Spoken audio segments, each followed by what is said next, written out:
Hello, myself Dr. Anuj Purwar. Today I am taking lecture on overview of purification and pre-treatment.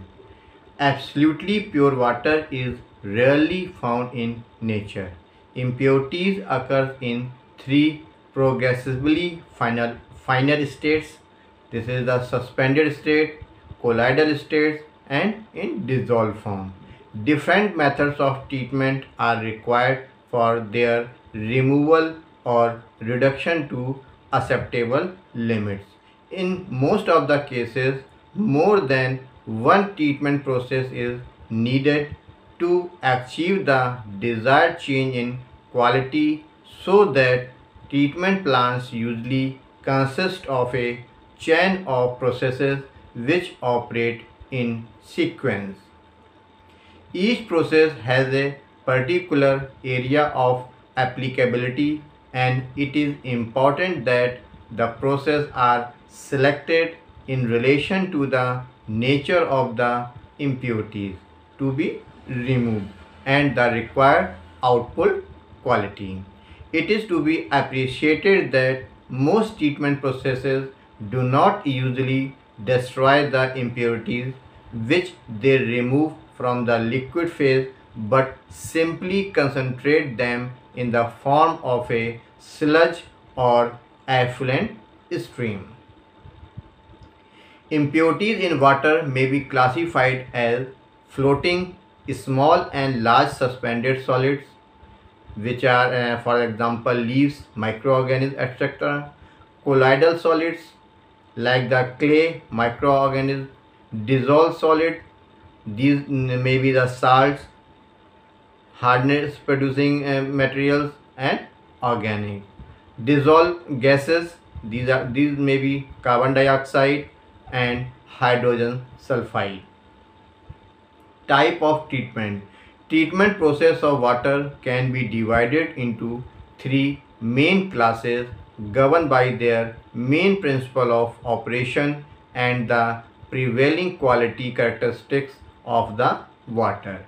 These processes are physical treatment, chemical treatment, and biological treatment.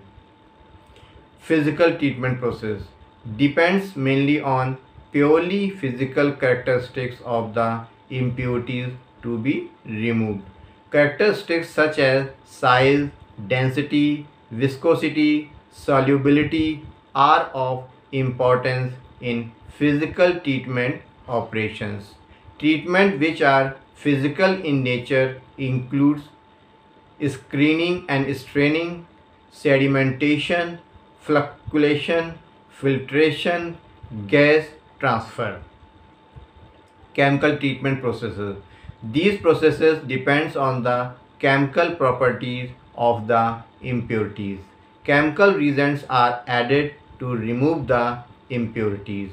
They include adsorption, coagulation, ion exchange, and precipitation. Biological treatment. Biological treatment utilizes biological activity to stabilize or remove impurities, and they are particularly useful for the removal of organic impurities. Biological processes may be aerobic, anaerobic, or facultative, and are mostly done to purify waste water.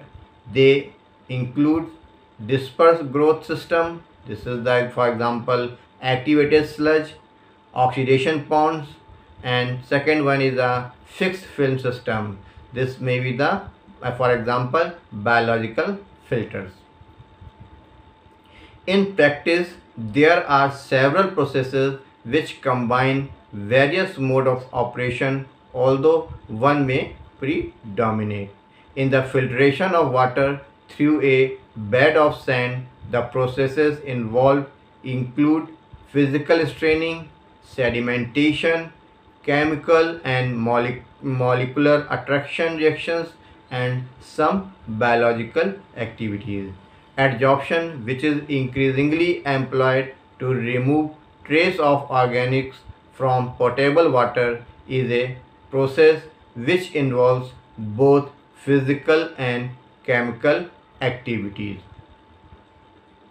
In many cases of water treatment, it is necessary to use several processes in sequence to achieve the desired natural quality.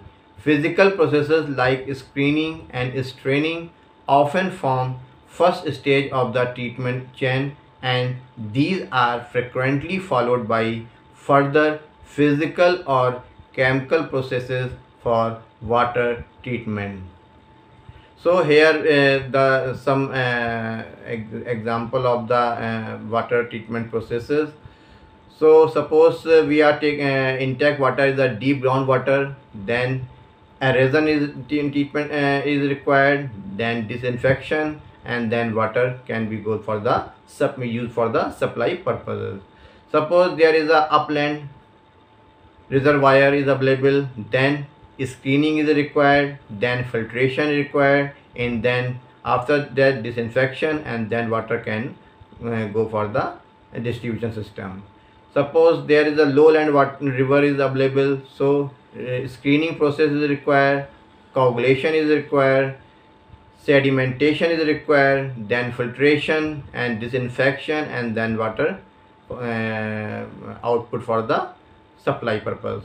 So here the typical water treatment processes have given. We will discuss in detail about in later lectures. So here the notation is given: physical process P and chemical process C. So in treatment water treatment plant, there are some physical processes, there may be the chemical processes, and there may be the some biological processes also. So process configuration. Although some processes can be used in a batch mode, most treatment operations take place in a continuous mode, possibly with intermittent pause for cleaning. Continuous operation is more cost effective than batch operation, but it requires careful design and control to ensure reliable treatment. Most treatment operations require a finite residence time in the unit for the appropriate action to occur, and thus tanks or other reactors must be designed to provide this retention period. The hydraulic characteristics of a tank can be determined by injecting a chemical dye or other suitable treasure into the inlet and then observing its appearance in the output. The flow-through curves obtained as indicated in following figure can range between the two extremes of plug flow and complete mixing. Plug flow is difficult to achieve in practice, and most simple tanks exhibit flow-through curves which are a combination of the two extreme patterns. Short circuiting due to density currents and mixing due to hydraulic turbulence produce a peak earlier than would be expected in an ideal plug flow system. The actual retention time is thus often significantly less than that calculated by dividing the volume of the tank by the rate of flow through it. Here the graph shows the what we have discussed earlier, the residence time characteristics. So here plug flow and then the typical tank mix flow and then complete mixing.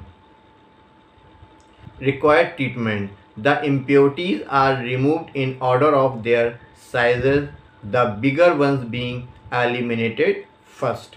Since every water does not contain all the impurities, hence all the treatment are not required for every kind of the water. The impurities are removed in following order. First, floating objects by the process of screening, then algae if this is present, then by the straining. If excessive iron, manganese and hardness in solution, so these can be removed by the precipitation. Normal suspended solid, these may remove by the process of the settling. Remaining fines and some bacteria, these can be removed by the filtration. Excessive bacterial pollution by the pre-chlorination. And final bacteria surviving filtration, which bacteria are available after filtration process, so they can be removed by the again the chlorination. Settling basins and filters form the basis of all the treatment plants, and in view of their widespread use, it is to be seen whether they can be omitted in any circumstances. They are to be provided in all cases except the following: a naturally clear groundwater which contains no iron, manganese or hardness in solution needs neither basins nor filters. A reservoir or lake derived water of low color with a turbidity less than 30 JTU. JTU is the unit of the turbidity. The final treatment of which is on sluice and filter. A reservoir or lake water of turbidity never exceeding 26 JTU, the final treatment of which is on rapids and filters. Any water with turbidity never exceeding 50 JTU and habitually having turbidity of 5 to 10 JTU, for which multi-layer filters are preferable and basins not required. A clear but hard water being softened by the base exchange process. So here the different impurities available in water, and for that purpose what treatment required here is mentioned in that chart. Here the E, for the if E is mentioned, then this is the essential treatment required for that to remove that impurities, and if O is here, then these may be the optional. So first we see the floating debris is available, then coarse green is required, then fine screen is required, but if other impurity is available, then this is the and other treatment process is the optional for that purpose. If algae is up there, then coagulation and settling is essential, and rapid filtration is required, and slow sun filter is the in that case is optional. Now in case of turbidity, there are different ranges are given for turbidity, and for in that ranges some treatment are the essential, like the coagulation and settling in almost all cases they required except the if turbidity is 0 to 5 JTU. And post chlorination, it is also required in all cases. Here the condition given: if color is greater than 30 Hz, then flocculation, coagulation and settling and rapid filtration is required. It is the essential requirement, essential process. In that way, there is the if calcium carbonate is available, so few processes required and few may be the optional. In similar case, there are iron and manganese is available in different concentration, so few treatment processes are optional and few may be the essential. In similar way, here the chloride available, then what process is required, this is the and what process is the optional. And similar way, if coliform bacteria is available, so post chlorination is almost required in all cases. So function of water treatment units: erosion, if you did the erosion and if we use the chemical, then they can remove the color, odor and taste. Suppose we are using the quit any treatment unit, this is the chemical method, then we can remove the iron, manganese, etc. If we do the coagulation, sedimentation with coagulation, then we are to remove suspended matter, a part of colloidal matter and bacterial. If we are doing the disinfection, then pathogenic bacteria, organic matter and reducing substances we want to remove. If we are doing the filtration, then we are required to remove finer and colloidal dissolved matter and bacteria. If we are doing the screening, then floating matter have to remove. If we are doing the sedimentation, then suspended matter are removed. If we are doing the softening process, then we are required to remove the hardness. Pre-treatment. Water from river or stream is not pumped directly to the basin. There are some intermediate processes which collectively are called pre-treatment process. They include screening, raw water storage, pre-chlorination, aeration, algal control and primarily settling. These are the pre-treatment processes which are required for the water to be treated before going the another treatment processes. And this is all about this lecture. Thank you.